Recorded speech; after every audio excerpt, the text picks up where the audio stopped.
I gotta say, at this point, I doubt very many people believe the official story surrounding Jeffrey Epstein. Of course, for some reason, there is the gatekeeper class of journalists who are insistent that everything is fine, and don't you dare call out the conspiracy. Like Katie Hill, making fun of Rep. Gosar because he did the Epstein meme in his tweets, and she said, it's a conspiracy theory. Yeah, okay, I get it, but I'll tell you what, man. I'm not gonna theorize as to what happened. I don't know what happened, but I can tell you this.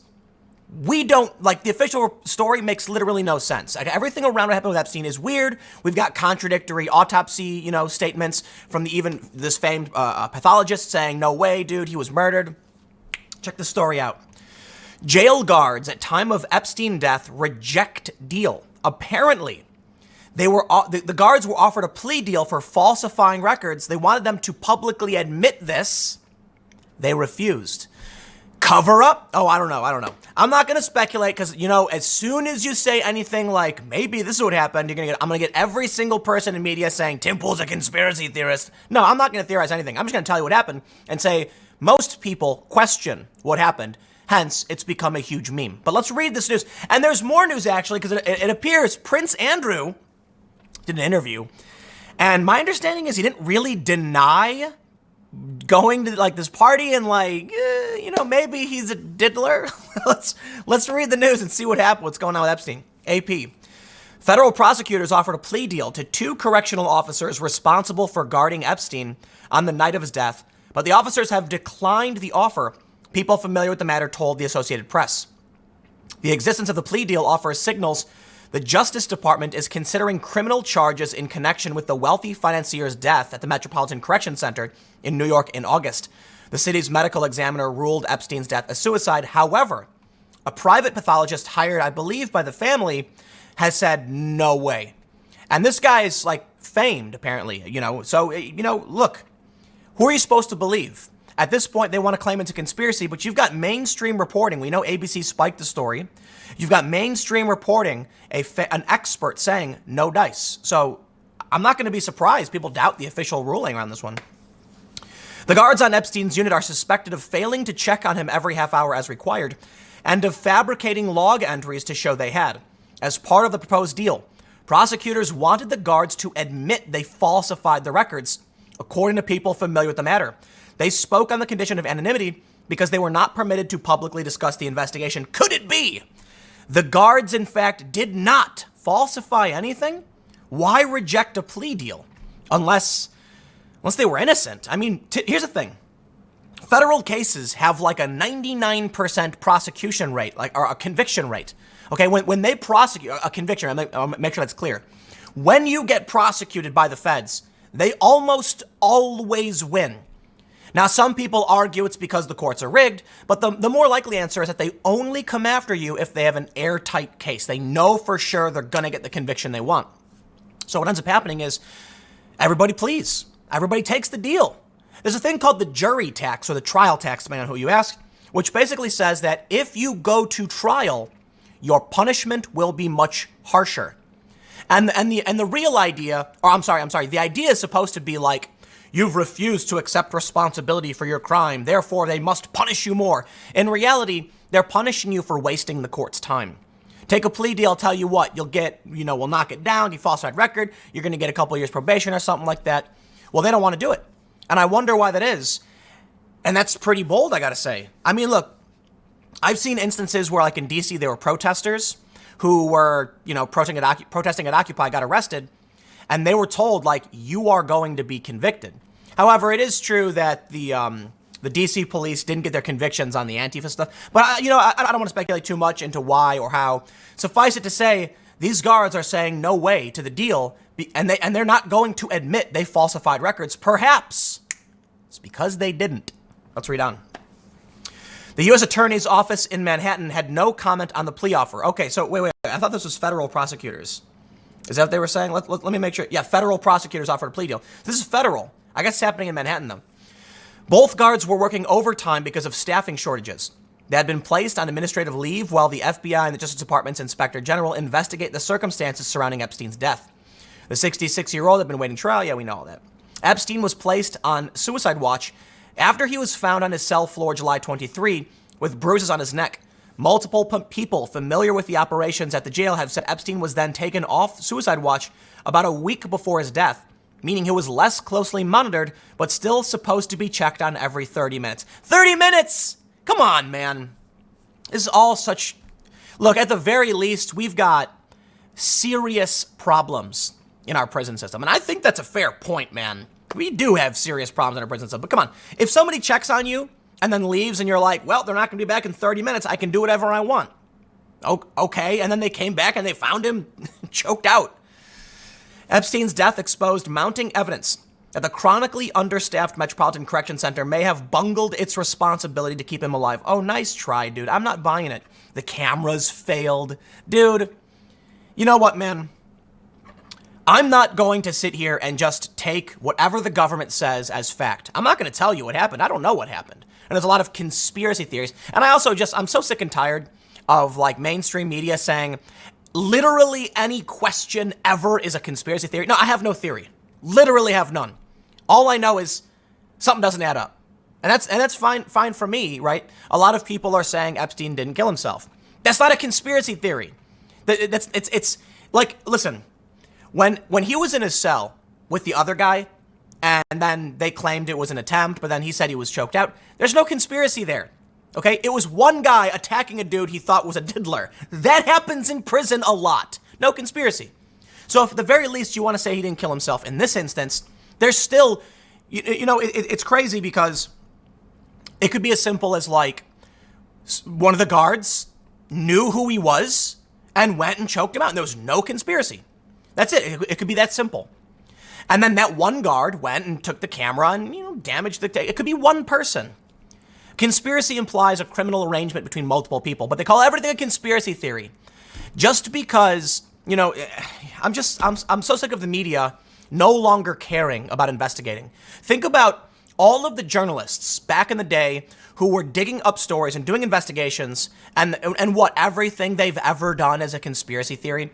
Let's put it this way. Let's say the stuff about Trump and impeachment.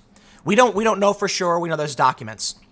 CNN and BuzzFeed are like, it's a conspiracy theory. Did you investigate and find anything? No? Well, it's insane to me that you can be a journalist, hear of potential malfeasance, see a document, sworn statement, and just go, I don't care about conspiracy. What? There's potential evidence here. When did the press stop being curious and stop investigating? And now you have CNN and these other outlets. All they do all day is say, that's a conspiracy, end of story. It's like, are you a commentator giving your opinion on what you think it is? Or did you actually investigate? And what I love is they call literally everything debunked. It's like, dude, just because someone comes out and says it's not true doesn't mean you debunked anything. Like, remember when Hillary Clinton got sick and they were calling it a debunked conspiracy theory and then she admitted to having pneumonia? It's like, oh, you know what, dude? One of my favorite bits in all of media criticism was that interview Mike Cernovich did with, I think Scott Pelley is his name, the 60 Minutes guy. And they were accusing him of publishing fake news by claiming Hillary Clinton was sick. And he said, he's like, the media claimed Donald Trump was mentally ill. And then when we come out and say the same thing about Hillary, all of a sudden they're saying it's fake news, you're making it up. And Scott says, but she wasn't sick. And, basically what Cernovich did was he talked to a doctor who then said, based on what he's seen, she's sick. Cernovich said, how do you know? And the journalist said, well, a person from her campaign told us. And he goes, why would you believe them? And then apparently, like the Pelly or whatever his name is, glasses falls off. He's like, oh, yeah, it's funny. What's hilarious is you can see the bias in the media based on what they assume to be true all the time. If Trump says it, it must be a lie. Always. It's like, okay, now you don't trust the government. When Hillary says it, it's the truth, always. Well, not so much. I mean, the Tulsi Gabbard stuff. The point is, documents get released on the Ukraine thing with Ukrainian officials saying, here's what happened. And the media's response is, we're not going to investigate. Anybody who pushes this is lying and a conspiracy. It's debunked. It's like you didn't debunk anything simply by saying it didn't happen. So you have Marie Yovanovitch saying, I didn't do X. And it's like, well, they said you did. And then CNN's like, debunked. Please. Nothing about Epstein right now is confirmed. We have multiple statements. It's being investigated. There's a plea deal on the table. Let's see the evidence. Now, here's the best part. Prince Andrew did an interview with the BBC because he has to. And boy, oh boy, does it sound like he's guilty. In one clip that went viral on Twitter, the BBC published it where they asked him, Virginia Roberts says she met you in a nightclub in London, and then you went to Ghislaine, however you pronounce her name, Maxwell's house, and engaged in adult activities with a minor, to say the least, with her. And his response wasn't, I've never done that. His response was, I have no recollection of meeting this woman. Oh, you have no recollection of meeting this woman. You know what it says to me? It says to me that you didn't know or care who she was, didn't bother to remember her name, but aren't denying that it happened. Here's my question. Okay, fine. You don't remember who this woman is. You have no recollection of meeting her. Let me ask you a question. You ever go dance at a nightclub and meet a young woman and then go back to a wealthy financier's, lady's house and engage in adult activities with someone under the age of 18? Is he going to say, I have no recollection? Oh, you're not denying it. No recollection. I mean, listen, man, what's really funny about these things is if someone came to me and said, Tim, did you ever build a Zeppelin? Okay, I gotta give you some context. For the longest time, Wikipedia, there was a passage in my Wikipedia claiming I invented a Zeppelin. No idea, sure. Just made it in there. And even though I would say over and over again, dude, I never built a Zeppelin. That's crazy. What, hold on. Just think about how crazy this is. Somebody wrote that I built a Zeppelin. I built a plane. What is this? I love the media, huh? But anyway, here's the point. When people come to me and say, Tim, what's up with this Zeppelin? You've been accused of building it. I never said, I have no recollection of building a Zeppelin. No, I said, I never did that. What's crazy to me is if someone asks you if you did something and you don't remember ever having done that, you'd say, I didn't do that, right? What if someone asked you, you've been accused of doing a double backflip off your garage roof. Would your response be, I can't remember that ever happening? No, you'd say, I didn't do that. So here's the point. Prince Andrew says he has no recollection of meeting the teen. That says to me one thing. It's possible he met other teens. I'll put it this way. If someone said you did a double backflip off your garage into a pool, into a blue pool, and it's true, in fact, that on several occasions you did do a double backflip into different color pools, you might say, I have no recollection of that. A blue one. We had a green one for St. Patrick's Day. The point is, the only reason, in my opinion, you would respond that you had no recollection of that is because it fits enough with what you have done. Otherwise, you would just say, it's not, I never did that. So here's the other funny thing. He says he was being honorable by staying with Jeffrey Epstein. What is that supposed to mean? And then he said he let the side down. Now, I'll tell you what. When I heard that quote, that he let the side down, I have no idea what that means. It's a turn of phrase I am not familiar with. It must be British, okay? And so I'm thinking if you let the side down, like you're in a Jeep and you take the soft top, what does that mean, let the side down? And so I assumed it had meant something to me. It means something like you let someone down. So reached out to my friend Mr. Sargon of Akkad, and I'm like, what does this mean? I am not British. I am not familiar with this phrase. Maybe it's maybe they use it here too. I just don't know. And he said it means that Andrew is probably maybe I shouldn't be telling that, but it's saying that he let everybody down. He explained to me what it meant. And short answer is, it means he might be a diddler. Just put it that way. Now, I do think it's fair to differentiate. What he did was illegal. Presumably, if he was with this young woman, she was a teenager. But I do think it's fair to point out there is a big difference legally between a prepubescent child and a teenager. I think they're both basically very close to being on par with each other for a lot of reasons, especially when he's an old dude engaging in these creepy activities. But there is a big difference, and the law recognizes there's Romeo and Juliet laws, and the laws do differentiate in many jurisdictions between the age of the child. So I think it's fair to point out he's an old lecherous creep who's hooking up with teenagers, if the story is true. But as far as I'm concerned, he gets the official title, Prince Andrew. He's the Duke of York, right? Duke of York, Diddler of York. That's what I'm going to call him from now on. That's my opinion. My opinion, based on what he said and how he said it. is that Prince Andrew is the diddler of York. You don't get to be the Duke of anything after this comes out. You admit to be, staying with Epstein. And then when someone asks you if you did this, your response is, I can't remember. Is it possible? Like, seriously, there's something in your mind saying like, well, I just don't remember, but it's within your character to do this? Okay, Prince Andrew, diddler of York. I am going to get in so much trouble from these people. But, look, they have a ton of power. Look what ABC did when they spiked this story. And they did it because they were concerned about offending the crown. So I'll tell you what, man. I can't tell you what's true or what's not true. I can say I am skeptical over this guy meeting with Prince Andrew based on what we've heard about, ABC News, the powerful people involved. The guards are being offered a plea deal if they say they falsified records. The whole thing stinks. Bad. And you know what, man? I'm not convinced on the official reporting so far, because let me just remind you, it doesn't have to be this grand conspiracy where the evil globalists are like twirling their mustache and plotting against Epstein or something like that. It could simply be that there's one rich person who knows that Epstein has dirt on him, is scared, and offers one other person a ton of money. Like, it could be really simple, man. It could be that one of these guards was offered, $100,000 cash to choke him out or something like that. And what bothers me is that a lot of these weird media gatekeepers will try and make it seem like everyone believes it's literally a cabal of, super elites and like world leaders conspiring to end Epstein, when it literally could be one guy. It could just be like, it could be one dude who's worth a couple $1,000,000 we never heard of.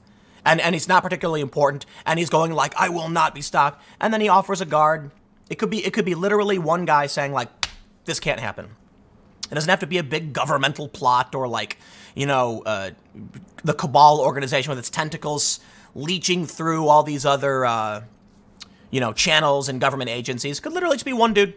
It could be, it could have been the guard. It could literally have just been the guard who, like I said earlier, was just like, I know who you are, I know what you've done.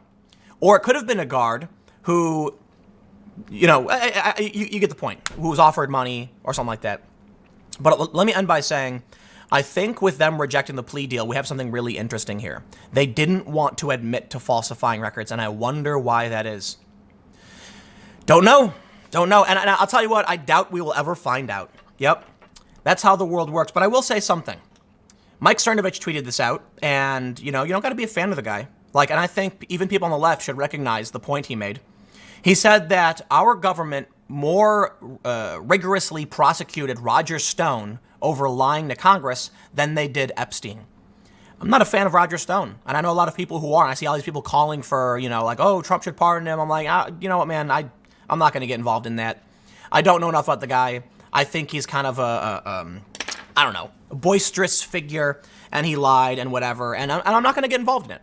But I can recognize it's mind-numbing to me, the amount of resources that went into arresting Roger Stone and prosecuting him with like the SWAT team showing up at his house, and they couldn't deal with this for years.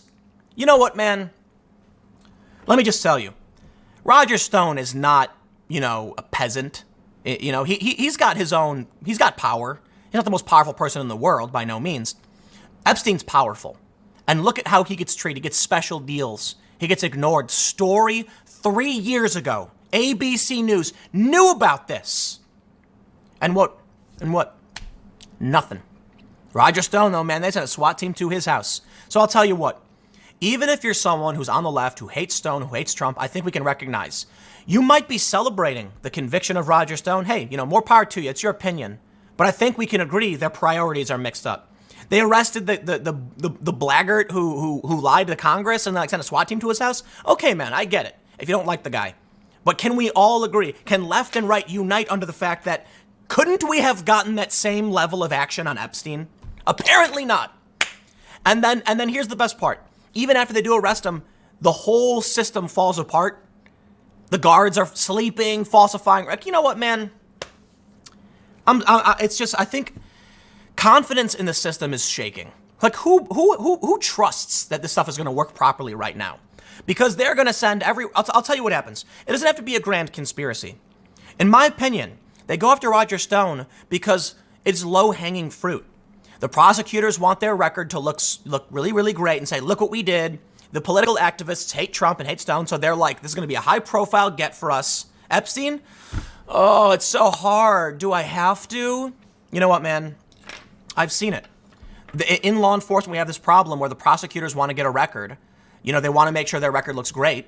And so they're like, listen, it'll be really, really easy to arrest this guy. We can put on a big show, and we have to do very little work, and there's no risk. Epstein, however, is going to have the best of the best lawyers in the world. And they're like, that's going to be so hard. And guess what? If you screw it up and he gets out, now you're in trouble. Nah, you know what, man? I'm not going anywhere near that. That's what you get. I'll leave it there, though. Stick around. Next segment's coming up at 1 p.m. on this channel, and I will see you all then.